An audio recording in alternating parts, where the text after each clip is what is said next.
네, 안녕하세요, 여러분. 미국 주식 읽어주는 여자 주식 누나입니다. 2021년 1월 11일 월요일 미국 증시 마감 브리핑 해드릴게요.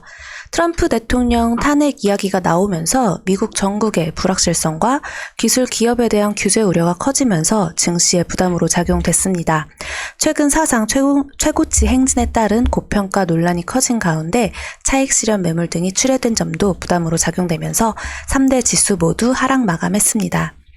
민주당은 임기가 며칠 남지 않은 트럼프 대통령에 대한 탄핵 소추안을 발의했고 이번 주 하원에서 탄핵안 표결을 강행할 예정이라고 합니다.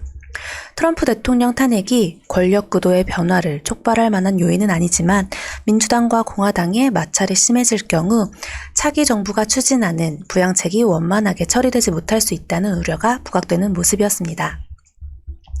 아울러 지난주 발생한 트럼프 대통령 지지자들의 의회 점거 사태가 대형 기술 기업에 대한 규제를 강화를 촉발할 수 있다고 하는 우려가 커지고 있는 가운데 민주당 정부가 출범하면 SNS 기업에 대한 규제를 서두를 것이란 우려가 제기되고 있습니다. 이에 애플, 마이크로소프트, 페이스북, 구글, 아마존, 넷플릭스 등 대형 기술주들이 동반 하락했으며 트위터는 트럼프 대통령 계정 영구 폐쇄 뒤 첫 거래에서 6% 넘게 급락했습니다. 연일 상승세를 이어가며 사상 최고치 행진을 이어가던 테슬라도 차익 실현 매물 등의 8% 가까이 급락했죠. 그리고 코로나19 재확산 우려도 지속되는 모습입니다. 전 세계 코로나19 확진자 수가 9천만 명을 넘어서는 가운데 미국에서 4분의 1이 발생한 것으로 전해졌습니다. 누적 사망자도 미국에서 가장 많이 발생하고 있는데요. 미국에서는 이번 환자 수가 13만 명 안팎을 이어가고 있습니다.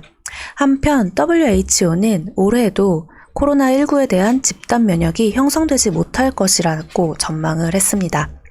이날 발표된 경제지표도 부진한 모습이었습니다.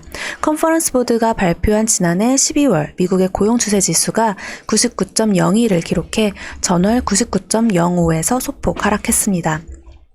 국제유가는 달러 강세에도 산유국의 생산량 감축 효과 기대감 지속 등의 강보합으로 마감되었습니다.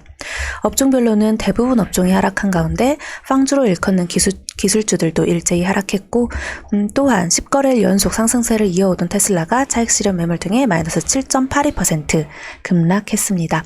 이와 달리 중국 전기차 관련주 니오는 신차를 발표하면서 어제에 이어 연일 급등세를 이어갔죠. 테슬라는 우리나라 서학개미라고 일컫는 개인 투자자들이 가장 많이 매수한 종목이기도 하고 또 니오는 그에 뒤따라 새롭게 부상되고 있는 종목이면서 항상 거래 상위권에 있죠. 전기차 섹터는 우리나라 한국장에서 가장 핫한 섹터이기 때문에 많은 분들이 계속해서 미국장에서의 흐름도 관심을 갖고 지켜볼 텐데요. 요즘 한국장에서 핫한 현대차 같은 경우는 어제 지수가 눌려서 윗골이 길게 달고 마감을 했지만 개인들이 모두 매수를 하면서 꼿꼿하게 8%가량 양봉 마감을 했죠. 과연 오늘 우리나라 시장은 또다시 조정장이 올지 혹은 바로 반등에 성공할 수 있을지 지켜보면 좋을 것 같은데요. 아무래도 이번 주 목요일은 옵션 만기일이기 때문에 너무 성급한 시각으로 다가가기보다는 조금 더 보수적으로 보면서 접근하는 게 좋을 거라고 여겨집니다. 자, 그럼 오늘 미국 증시 마감 브리핑은 여기까지 할게요. 영상 재미있게 봐주신 분들은 좋아요와 구독 그리고 알람 설정 댓글도 많이 부탁드립니다. 이상 주식 알려주는 여자 주식 누나였습니다. 또 만나요.